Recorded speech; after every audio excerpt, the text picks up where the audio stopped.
Hello everyone, it's Jan Smith again. I am a yoga instructor here at Presence of Mind. Today you have been talking with MJ and Donna about all of your goals and hopes and dreams again, but now you're talking about manifesting those. And with that, trying to figure out perhaps maybe what your higher purpose is and how these goals and hopes and dreams help or come through that higher purpose that you have. And so what I'd like to do is really focus on that from a little bit more physical sense and our energy and our chakra system. So if you haven't heard of the chakra system or you're not that familiar with it, there are, generally speaking, actually many energy centers, but mostly what you hear about are 7 energy centers, starting at the base of the body and moving up the body to the crown of the head. And so you might be familiar with 7 of those centers. We're going to focus a little bit more on the upper half of our body today.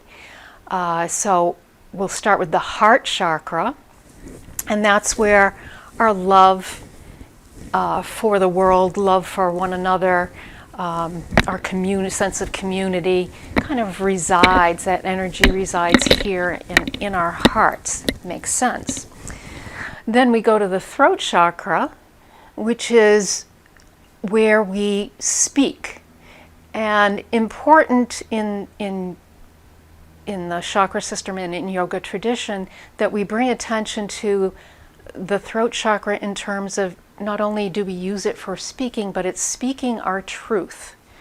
So it's important to think about that, speaking our truth. And that energy center also encompasses the ears. So last month we talked about balance. Think about balancing between hearing, listening, not just hearing, listening, and speaking. So that is another energy center that we're thinking about today. So there's another energy center that you may not hear very much about, and that's the one that I want to put even more focus on today, and that's called the Thymus Chakra. And that chakra is right between the heart and the throat. The Thymus Gland is very important for our immune system.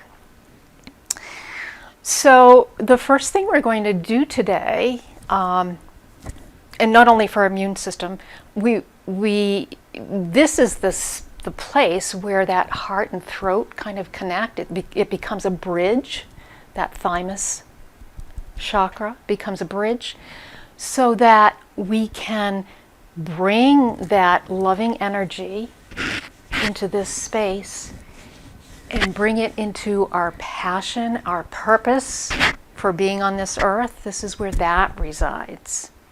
And then from there, bridge up so that we can vocalize or manifest by using our words to manifest those hopes, dreams, and goals that you've been talking about.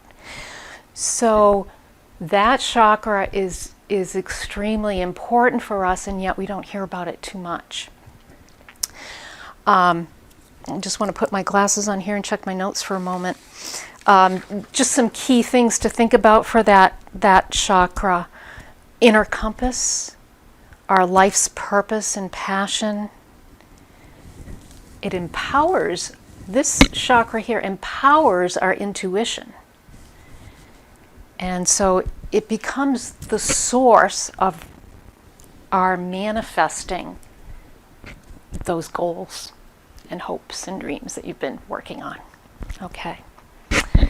So the first thing I'd like to do today is sort of bring some energy to that by tapping. So we're just going to use our tips of our fingers and just tap in that space, right above the heart, right along the sternum. And you can kind of tap in a little V. up and down in that area, and just to begin to energize that thymus gland, which will stimulate your immune system. Not a bad idea in these days. And help us with increasing our energy there to help us manifest. And just tapping.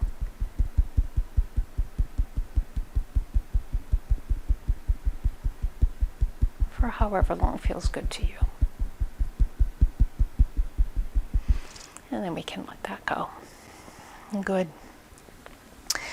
So another way that we can think about helping or opening up that area is by coming into a yoga pose, an asana. And so today I thought I would share with you fish pose. Fish pose can be a little challenging to do in an active pose. For those of you who do yoga, if you would like to do an active fish pose, certainly that's one way that you can practice and open up this throat, high heart, and heart area. But I thought what I would offer today is a way to do it in a supported way, a little more gentle way, because as we open up the chest and the throat area, not everyone is as open in that area as others. So we're going to do a supported pose. What I have here is a blanket.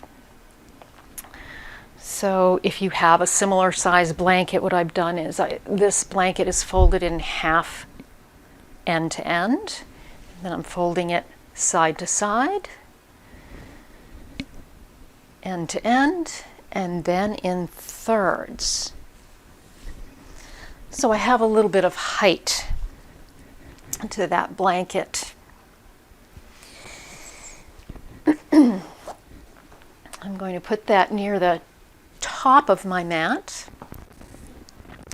I have another just soft pillow here that can be used or not. And so I'm just going to set that to the side. I'll show you how we could use that if we desire. And then toward the end of the mat are two blocks end to end. We're going to start by sitting in front of this blanket a pretty good distance. What I want to be able to do is lie myself back so that the top edge of my shoulders is even with the top edge of that blanket. I'm going to keep my knees bent up to start. From here, I'm going to take my hands at the back of my head and lengthen the back of my neck, my spine, my cervical spine here in neutral. And just lengthen for a moment. Nice breaths, nice deep breathing, let it lengthen. And then we're gently going to allow the head to drop back.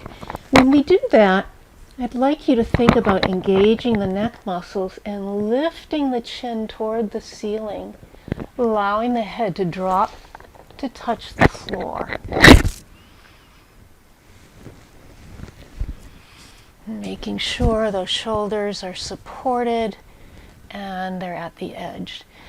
The hands can just come and elbows down. Hands can rest at the hips, across the belly, wherever that's comfortable. Take some nice deep breaths here.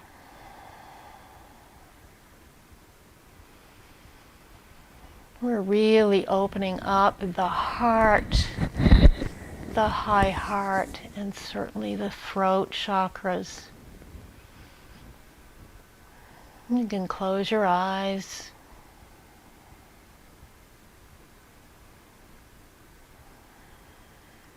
If you're feeling comfortable and you'd like to, you can extend one foot, have the foot supported, and the other foot supported on the block.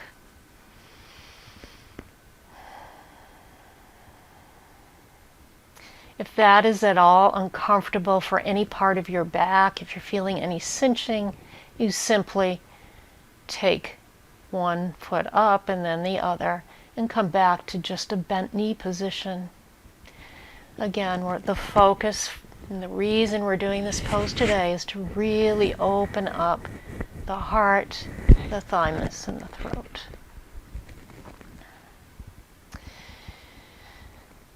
Now, if you've noticed that your legs are, when you have your legs extended, if you are doing that part of the pose, if your knees are hyperextending, then that is when you can use that extra bolster or blanket, whichever it may be, underneath the knees.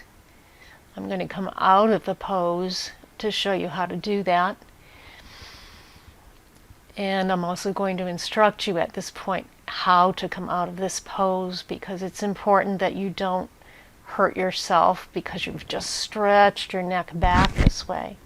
So I'm going to tell you to take your hands behind the head and again lift it up nice and gently. The other thing is your blood's rushing to your head because you've inverted it in that manner. So you want to take a couple of breaths with the head back in neutral, just holding with your hands. And then after you've been in neutral for a breath or two, roll over to your right. Let your head cradle in your right arm. Just pause in a fetal position for a few breaths on your right side. And then you can gently press up whenever you are ready. So the way that this bolster can be used beneath the knees, or again it can be a rolled blanket, is simply by figuring out where that bolster would be with your legs extended. So you would come in with the knees slightly bent, coming back. Again, it's extending the head, making sure shoulders are at the top edge of the blanket, extending, and then extending the chin. And now as I rest my feet, the backs of my knees are supported on that bolster or blanket so that they don't feel like they're hanging or hyperextending.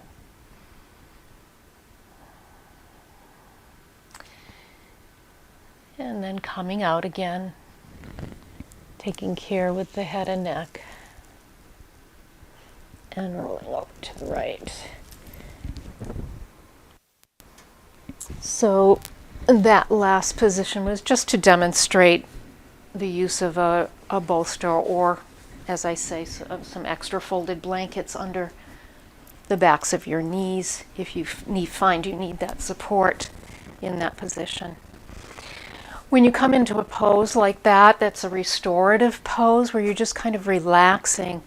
You want to rest, you want to stay in that pose for 5 minutes maybe to start with, particularly because this is a difficult position for the head and all that blood rushing to the head. But a restorative pose, generally we like to stay in a restorative pose for 10 or 15 minutes. And then coming out slowly and gently, resting on that right side for a few breaths before you bring yourself back up. Thank you very much. That's all we have for today. I hope you enjoyed those two practices, and I hope you find them helpful.